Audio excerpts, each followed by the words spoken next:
Walang duda si Justin Brownlee na ipakita nila ng buo ang pusong Pinoy sa mga nakaraang bakbakan. Siniguro niya yan ng makapanayam ng media. Hindi naman ikinaila ni Jordan Ngatay ng Tall Blacks na mabigat ang hanay ng Gilas Pilipinas sa oras na makuha nila ang tamang timpla. At si Miss Erica din ng SBP, sinabing hindi dapat ipagwalang bahala ang host country na Japan sa Asian Games sa kabila ng pahayag umano nito na hindi isasama sa hanay ang mga NBA players ng kanilang bansa. Tutukan po natin ang lahat ng yan. Pero bago yan, pakisubscribe, like and share na lang muna para pareho tayong updated. Ilang araw matapos ang bakbakan ng Gilas sa New Zealand at Australia, naglabas ng pahayag si Justin Brownlee. Ayon sa kanya, buong-buong na ipamalas ng hanay ng pambansang kupunan ang puso at pride ng isang Pilipino. Narito ang kanyang pahayag. Tutukan natin si Justin sa report ni Romel Fertes Jr. na Inquirer. Taglay namin ang pusong Pilipino. Ipinakita namin ang dangal at pagmamalaki ng bawat Pilipino. At sa tuwing naglalaro kami dyan, hangad naming maipakita ang pride na yon. Ang gusto lang namin, ipakita ang puso at pride ng mga Pilipino at buong-buo naming naipamalas yon. Well, malalim yung sinabi ni Justin Brownlee mga ka-playoffs tungkol sa pusong Pilipino. Pinapakita lang nito na para sa kanya hindi lang basta-basta yung laro ng basketball kapag suot niya yung jersey ng Gilas Pilipinas, kundi isang laban para sa dangal at pride ng buong bansa, di ba? Kitang-kita sa kanyang mga salita na dala niya yung puso at karakter na hinahangaan ng sambayan ng Pilipino. Pero kung susuriin yung mga nakaraang laro, hindi rin naging perfect yung kanyang performance, di ba? Sa laban kontra New Zealand Tall Blacks, kapansin-pansin na nahirapan si Brownlee kasi nga mahigpit yung depensa sa kanya at 4 na puntos lang yung kanyang naitala doon. Isang bagay na bihirang mangyari sa isang player na sanay magbuhat ng opensa para sa Gilas Pilipinas, di ba? Gayunman, doon natin makikita yung tunay na puso ng isang veterano. Bumawi siya sa sumunod na laban, sa laban sa Australia Men's National Basketball Team, di ba?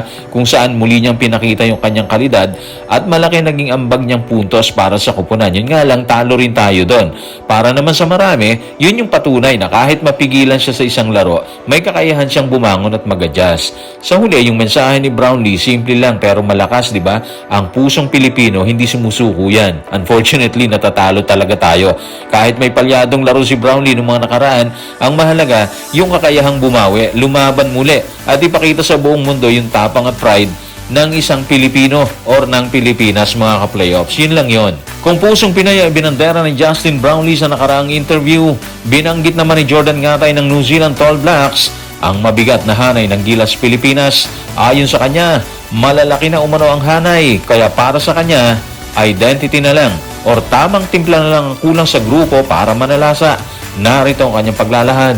Tutukan natin si Jordan Ngatay sa report ni Romel Fertes Jr. na Inquirer. Malalakas yung tao nila. Nandyan si Cantin Millora Brown, si Junmar Fajardo, tapos si Justin Brownlee na pwedeng maglaro sa posisyon ng 3 at 4. Si Dwight Ramos naman, malaki rin ang pangangatawan at kaya maglaro sa posisyon ng 2 at 3. Sa tingin ko, ang kailangan lang talaga ng mga Pilipino, mahanap yung tunay nilang identity sa laro, yung tamang timpla. Kapag nakuha nila yon, parang may bagong sitwasyon na biglang magbubukas para sa kanila.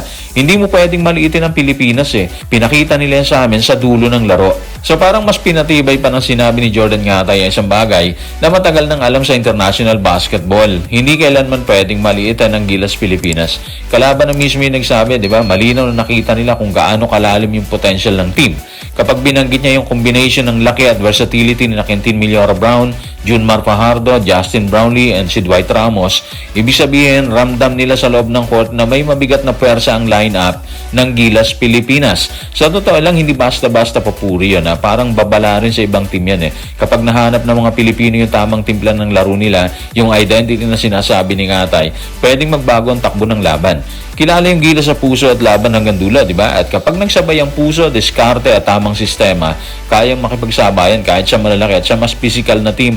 Napatunayan na natin dati yan sa New Zealand, natalo na natin sila. Yung Latvia, tinalo na rin natin sila. So parang yung sinasabi ni Jordan Ngatay, base sa kanyang experience, di ba? At yun na nga yung punto na sinabi niya, hindi pa man perfecto yung Gilas ngayon mga playoffs, pero kitang-kita na kapag nag-click yung combination ng laki sa ilalim at bilis sa labas, ibang klaseng problema ang ihaharap nila sa mga kalaban. Kaya kahit sila na mismo ang nanalo, aminado pa rin sila Jordan Ngatay. Hindi mo pwedeng bilangin na talo kaagad ang Pilipinas. Sa basketball, lalo na sa FIBA, isang iglap lang ang kailangan para bumaligtad yung momentum At kapag dumating na yung araw na tuluyan ang maanlak ng Gilas yung identity na yon, yung tamang timpla na yon, sigurado mas mabigat na hamon ang haharapin ng kahit sinong kalaban dyan. Yun yung dating sa akin ng pahayag ni Jordan Ngatay. Well, siguro may magsasabi na pakulo lang niya yan, pero ang totoo, malabo pa sa sabaw ng puset. Alam niyo, hindi natin sila masisi mga playoffs. Dismayado kasi sila Kaya para sa akin, hamon to kay Coach Tim Cone. Hamon kung paano niya aayusin yung kanyang hanay sa ngayon. Samantala, usap-usapan naman ang magiging depensa ng Gilas Pilipinas sa Asian Games. Matatanda ang inago ng grupo ni Coach Tim ang ginto sa mga Chino noong 2023 at ngayong 2026, gaganapin ang nasabing event sa Nagoya, Japan. Bunga niyan, tila tagilid ang Gilas, bunga ng mga NBA players mula sa bansa ni Yamashita na kaagad sinagot ni SBP Executive Director Eric Cadi. Narito ang kanyang pahayag. Tutukan natin si Ms. Erica D. sa report ni Julius Manicad ng Daily Tribune. Sinabi na nila na hindi nila isasama yung mga NBA players nila, pero kahit ganon, hindi pa rin natin sila pwedeng ipagwalang bahala dyan. Japan pa rin yan, sila ang host country. Tama yung punto ni Ms. Erica D, di ba? Kahit sabihin pa ng Japan Men's National Basketball Team na hindi nila isasama ang NBA players nila, hindi pa rin pwedeng maging kampante ng Gilas Pilipinas doon. Japan pa rin yan at mas lalong delikado dahil sila yung host country. Ibig sabihin, may momentum sila, may crowd support at siguradong lalaban niya ng todo para ipakita na sila ang dapat mangibabaw sa sariling teritoryo. Pero ibang usapan talaga kung biglang pumasok sa lineup ang mga NBA players nila, di ba? Si Hachimura and of course si Yuki Kawamura. Kapag nangyari yun mga playoffs, biglang tataas ang antas ng Japan. Si Hachimura pa lang may laki, lakas at scoring na kayang gumulo sa depensa ng kahit sinong kalaban dyan. Si Kawamura naman kilala sa bilis at playmaking, isang guard na kayang magdikta ng tempo ng laro. Kapag nagsama ang dalawang yan sa national team, siguradong mas mabigat na hamon ang haharapin ng Gilas Pilipinas. At hindi lang Japan ang dapat bantayan andyan din yung China. Gusto nilang mabawi ang dating trono nila sa Asian basketball. Alam ng lahat na matindi ang competition sa Asia ngayon mga playoffs. Lahat gustong umangat, lahat gustong maghari. Kaya kung may isang malinaw na mensahe sa sinabi ni Ms. Erica D, ito yun. Walang pwedeng maliitin sa Asia ngayon. Kahit sino pa ang kalaban, Japan man na may posibleng NBA stars o China na gustong bumalik sa tuktok, kailangang handa ang Gilas Pilipinas sa kanilang depensa. Dahil sa laban para sa trono ng Asian basketball, bawat bansa ngayon gutom na makuha yung corona. So guys, maraming salamat.